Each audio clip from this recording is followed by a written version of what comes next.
Thank you so much for the introduction. So, good morning, everyone.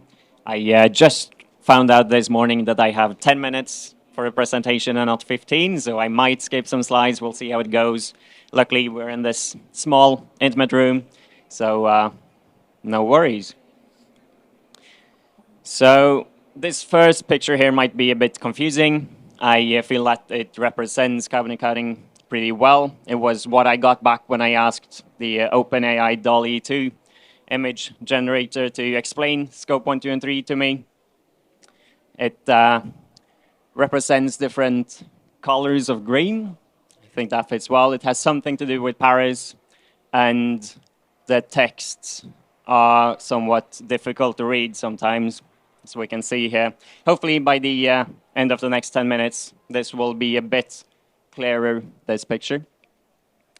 So I have a couple of people from Ignite on the sales side, so I have to mention what we do. We are a Norwegian SaaS company. We do spend analytics. We also have 3 other modules, one on carbon accounting, as is the main topic today, of course, but we also have contract management, supplier risk management as well.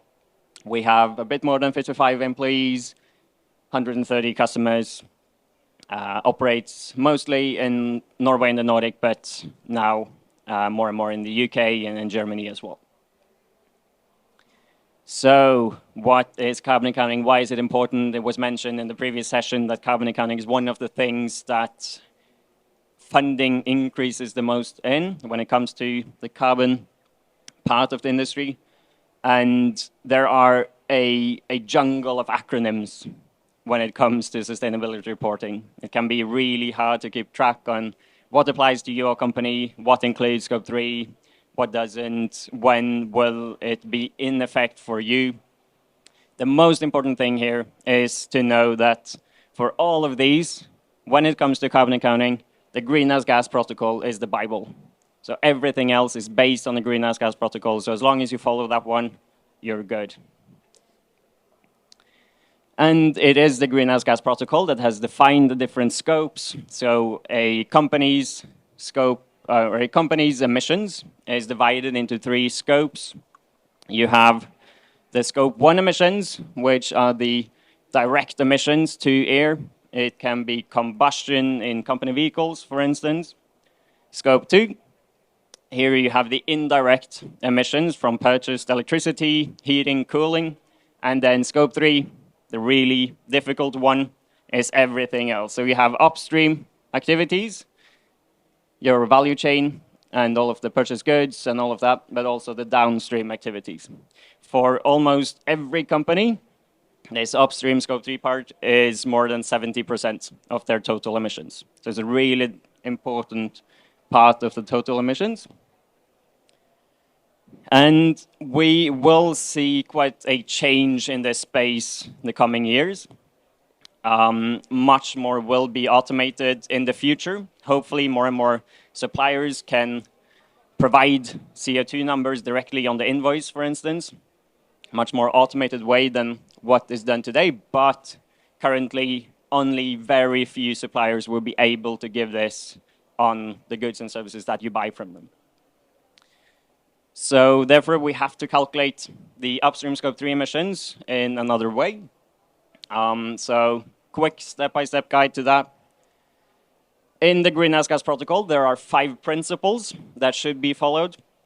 Today, mostly important completeness, that you try to cover all of your emissions, all of the different scope 3 categories, because at least then you know like the relative size difference of the different categories, so that you know where to prioritize further efforts and where you can actually reduce emissions.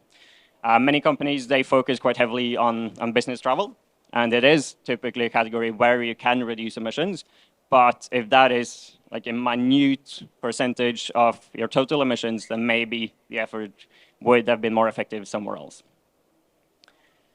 So we'll not go too much into detail here, but in general, to calculate emissions, either you have actual physical chemical measurements of the emissions. Very rarely we have that data. So instead, we have to look at an activity.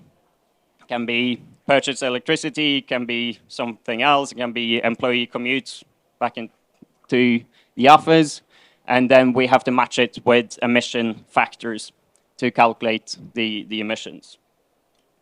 So this is the general methodology. You can always start basic, less accurate, but at least you can cover everything and it will be more easy to automate. But then over time you should get to the more advanced calculations because that will give you much more insights into the effect of different initiatives, for instance, the actual impact of reducing emissions. So in our solution, we try to, or we can manage many different sources of data. This can be ERP data, procurement data in general, many other kinds of activity data. If there are already calculated emissions, or if you have like very specific EPD data on the products and services that you buy, then we can just input that, and that should be used automatically.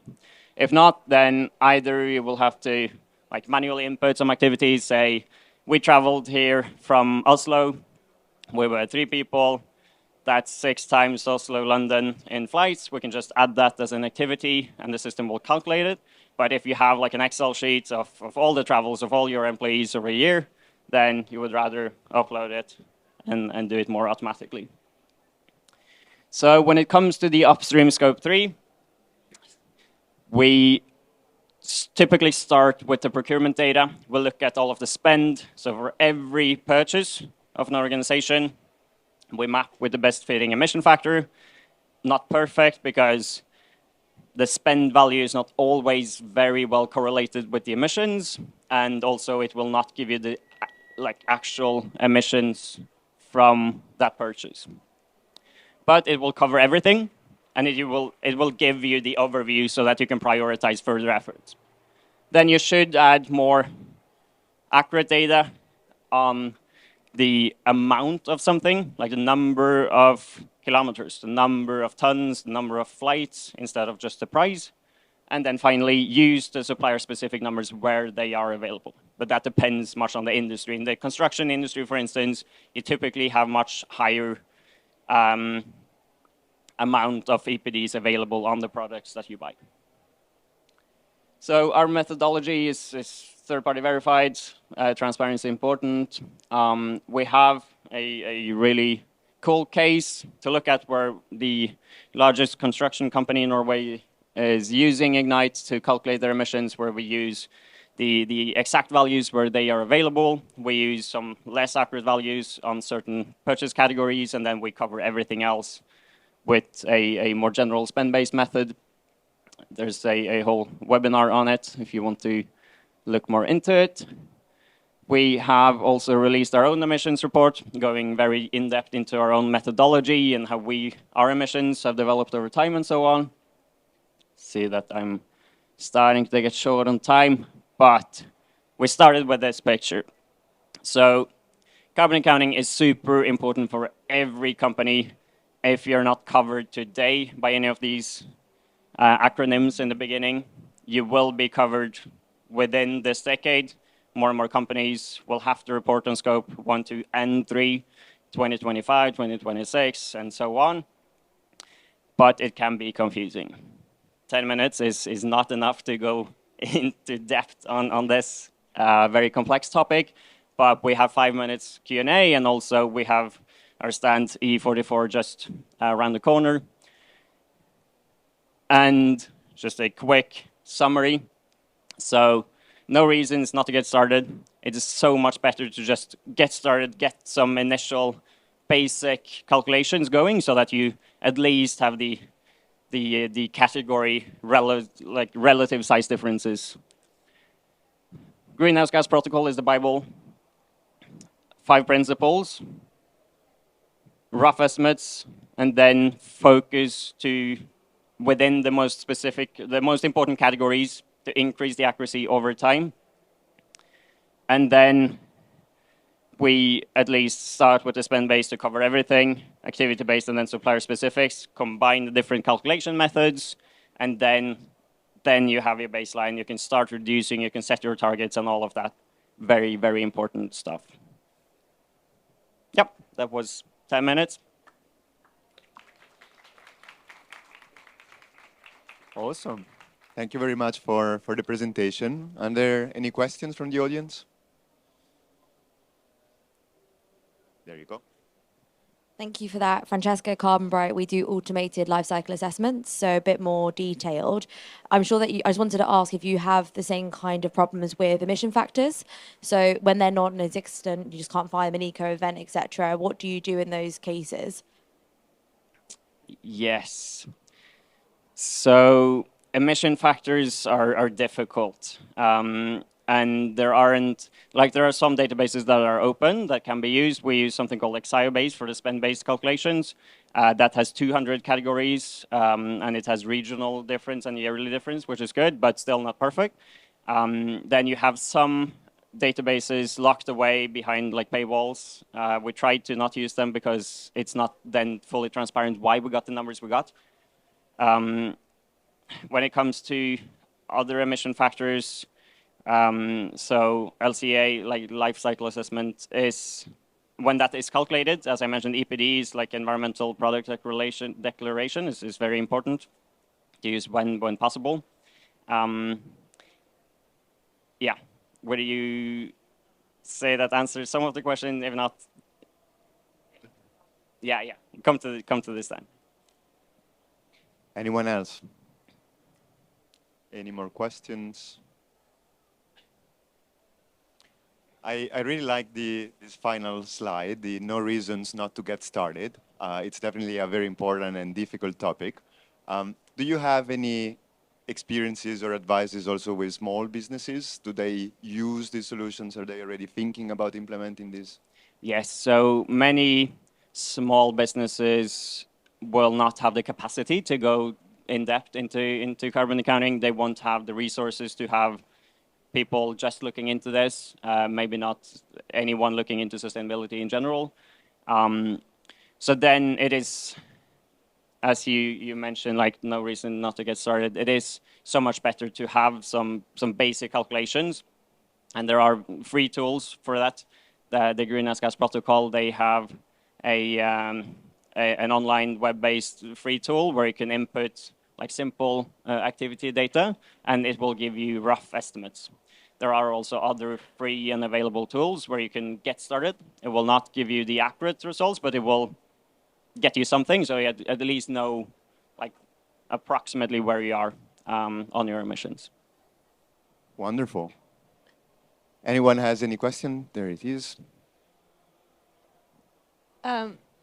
Yeah, on the topic of the small businesses, they're usually the ones that are providers to the bigger businesses. So at some point of the chain, they're going to be there, and they will have to provide any data. Is there any support provided for those, so beyond this, to be able to provide as good quality data as possible? Is that part of the work that you do, or do you do, is there anyone doing that at all? So definitely an interesting and important question. So we can help companies of any size, and our price model is set on the size of the business. So we can definitely help the small ones as well to get accurate measurements. The way we do calculations are pretty automated, so it doesn't really matter if you're like if the size is large or not. In general, as you say, more and more companies, also the smaller ones, will get asked for specific numbers because everyone will get to the supplier specifics. They will want to have numbers from their suppliers. What we have seen, not necessarily exactly the same, but on the investor side, they are also asking for scope 1, 2, and 3 from their portfolio companies. And there we see that many investors, they are helping their portfolio companies, at least the smaller ones, to get started. So maybe some companies will help their smaller suppliers as well. Hopefully, we'll see.